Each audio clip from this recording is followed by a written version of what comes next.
Estamos de volta com o nosso Profissão Mulher e eu quero pedir para que você participe do nosso programa sempre.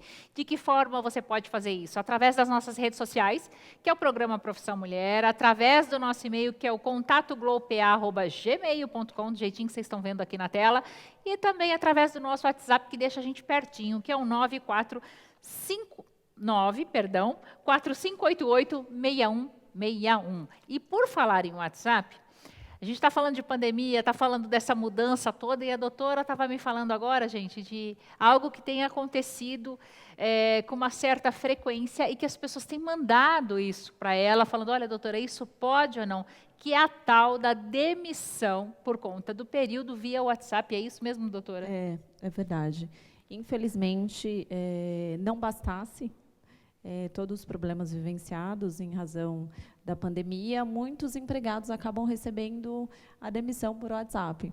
Então, é uma forma, não obstante ser a demissão triste, né? O fato de ser por uma rede social ou WhatsApp fica muito mais trágico, né? Fica traumático para aquela pessoa. Então, muitas pessoas nos perguntam, a empresa pode dispensar dessa forma? Veja, a consolidação das leis do trabalho, a CLT, ela não estabelece qual forma que você pode dispensar o empregado. Entretanto, considerando esse tempo que nós estamos passando, que as pessoas já estão frágeis, nossa orientação é que a empresa não dispense um empregado por meio do WhatsApp. Então, veja, o ideal é chamar o funcionário para a sede da empresa, dispensar de uma forma presencial, respeitosa, individual, sem expor isso a terceiros. Mas a empresa pode falar, doutora, mas eu não tenho condições. Então, que seja de uma forma virtual, entretanto, sem abertura para terceiros, não, por exemplo, num grupo do WhatsApp. Ah, sim. Então, isso cabe, inclusive, uma indenização por danos morais, porque o empregado não pode ser exposto dessa forma. Porque a demissão já é ruim nesse tempo de pandemia, imagina eu ser exposto num grupo de WhatsApp. Então, de fato, isso não pode. Não pode, gente. Tem que ter noção, né, também de tudo, verdade, né? É verdade. Olha, esse assunto está muito bom. E eu queria continuar aqui com a doutora Eliana, com o doutor César, com a doutora Patrícia. Eu acho que é muito assunto bom, tudo no mesmo programa, viu? E aí eu fico até perdida aqui, porque, gente, eu estou impressionada com tudo que a doutora Eliana falou aqui. A gente que sabe, que vivencia o outro lado da telinha aí, das atrocidades que acontecem muitas vezes em família, saber que isso aumenta, que, eu diria assim, que a segurança de quem é a vítima, de que o assunto será resolvido, diminui, né?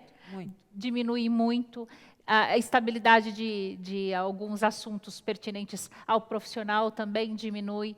E o doutor César falando que tudo isso realmente acaba acontecendo de uma forma maior, mais agressiva, eu diria, no sentido de que com mais força, porque todo mundo está vivendo um momento muito delicado e as pessoas acabam se perdendo justamente por não ter uma estrutura emocional, por não saber para que lado correr, né, doutora? E eu penso assim, na minha limitação, as pessoas, regra geral, convivem de uma forma muito artificial. Então, eu não tenho muito tempo. Então, eu entro em casa, eu tomo um banho, tomo um café, saio, volto de madrugada, tomo um banho, durmo, eu não tenho muito contato.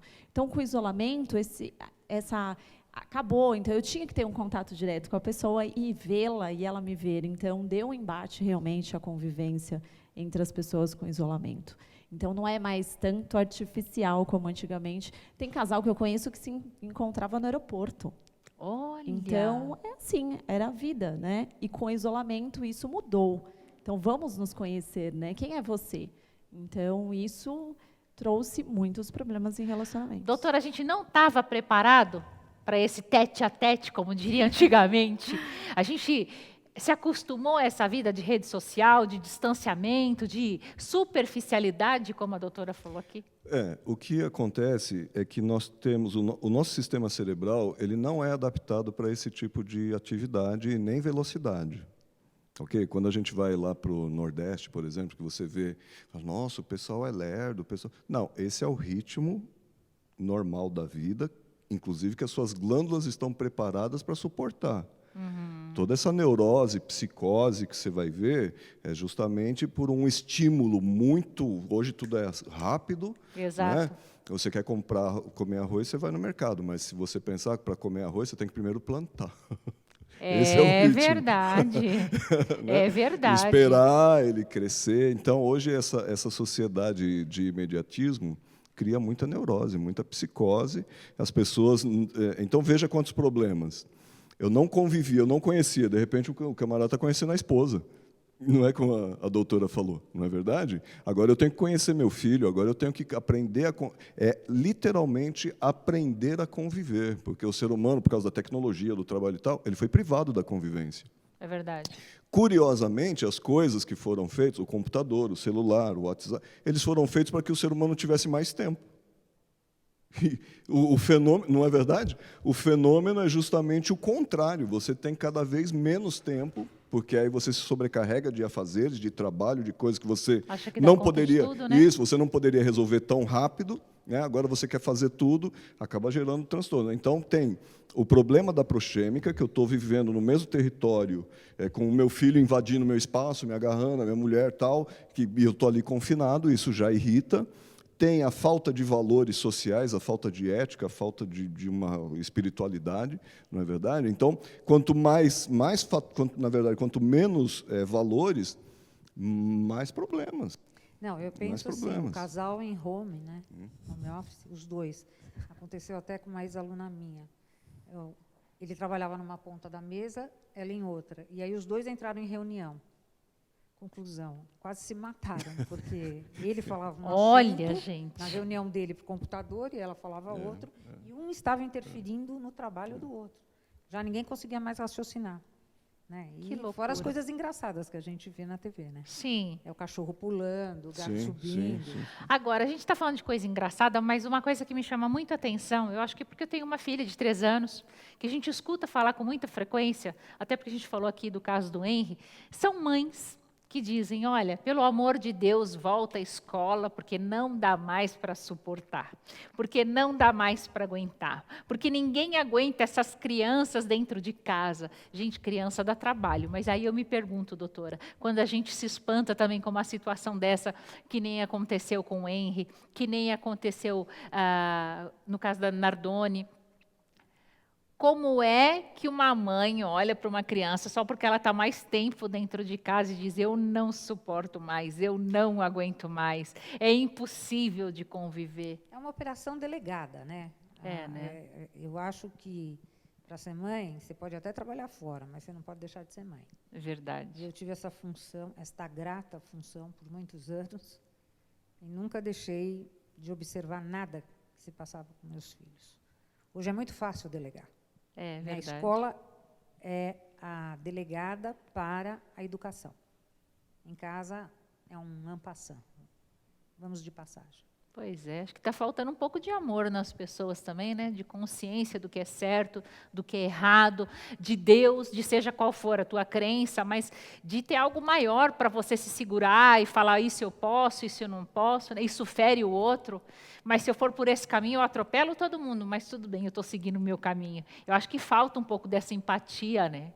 E o ser humano é um pouco egoísta, né? É, você bastante, vê que eu acho. As crianças, elas se adaptam fácil. Meu filho, ele adora ficar em casa. Ele fala, eu quero ficar em casa. Então, nesse tempo de pandemia, ele sempre teve aula online e ele adora ficar em casa. Então, ele adora Porque é um ter essa ambiente gostoso para ele, né? Exatamente. Então, nós temos que aprender também um pouco com as crianças.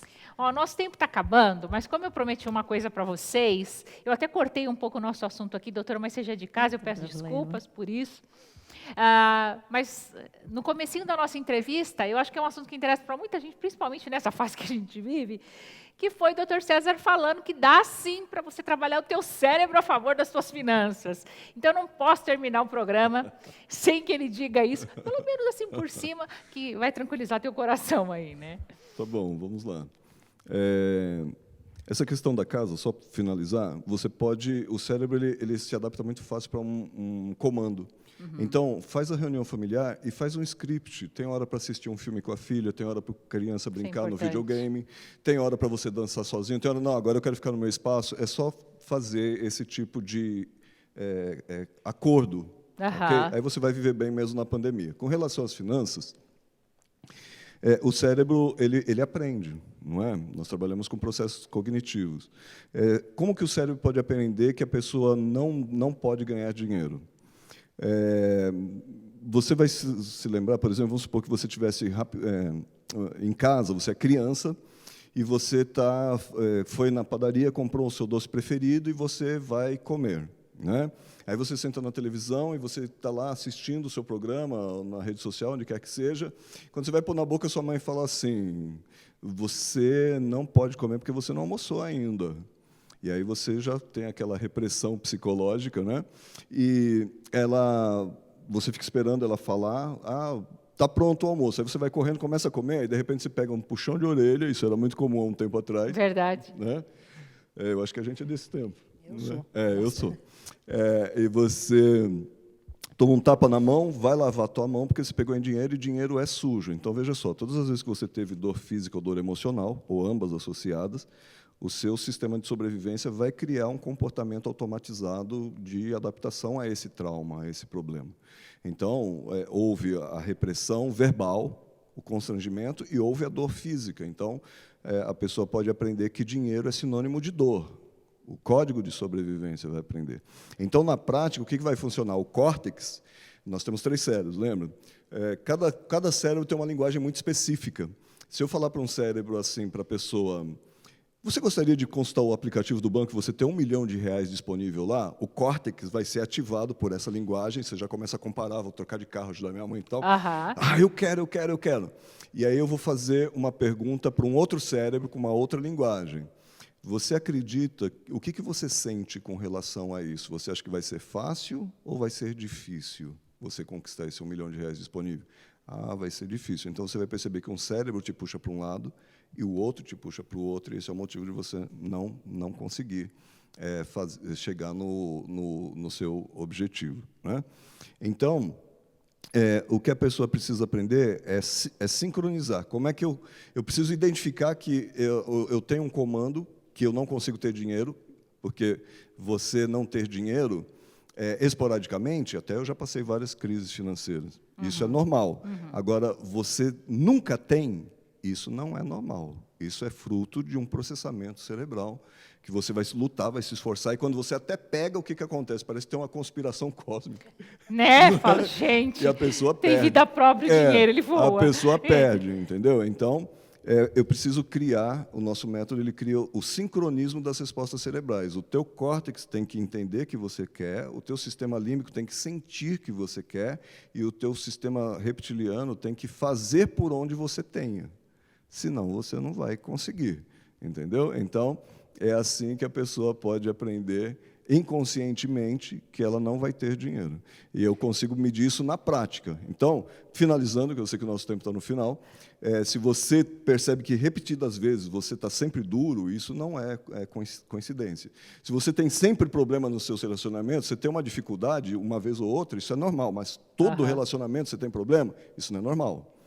Você ter saúde é normal, mas você toda hora ter um problema, isso não é normal. Então, você vai começar a perceber se você é vítima ou não de um processamento mental corrompido. Muito obrigado. O doutor vai ter que voltar aqui para falar outras vezes desse assunto. Chegamos ao final do nosso programa, uma pena. Doutora Eliana, você sabe que a casa é tua, né? Eu sei, muito obrigada. Estou muito honrada. Venha sempre, que eu sou tua fã, admiradora total Obrigada, do teu trabalho, de você como ser humano, pessoa, brava, enfim, mas sempre a nosso favor. Obrigada, viu, doutora? Eu agradeço, viu? Sua gentileza e seus bons olhos. Não, é maravilhosa mesmo. Você já conhecia ela pessoalmente, não? Não conhecia, doutor. Ela, inclusive, parece com a sua sogra. Olha lá. Parece, né? Ela Todo durou mundo minha idade. fala, né? Até preciso perguntar quantos anos tem a sogra. E ela é linda, a sogra. Né? Aliás, eu quero aproveitar e mandar um beijo pro meu sogro que está fazendo aniversário, o doutor Jair, que Deus o proteja e ilumine grandemente sempre. Doutora, obrigada mais uma vez. Até o nosso próximo programa, viu? Muito obrigada. Doutor César, muito obrigada por ter a encontrado um buraquinho aí na tua agenda e ter vindo aqui conversar com a gente. Foi uma grande satisfação. E volte quando quiser também. Será uma alegria. Quem está acompanhando agradece. Muito obrigado. Ó, para finalizar, quero mandar um beijo muito especial para o Fabiano Chaves, que quem fez as fotografias que estão aqui, a Vila Rosa Decor também, que ajudou na nossa decoração do cenário novo, a Corasa Móveis, um beijo para as meninas, lá em Piracicaba, a Fato Planejados, e o Buffet Jardins de Monet, que é um buffet que eu sou fã, que é maravilhoso, viu, gente? Eles têm um trabalho impecável e estão aqui durante essa semana toda atendendo os nossos convidados. Um beijo também para minha amiga Giovana Fogaça, lá do Dois Dons. Vou ficando por aqui. Amanhã tem mais Profissão Mulher para vocês. Beijo, fiquem com Deus e até amanhã. Falei, meu bem,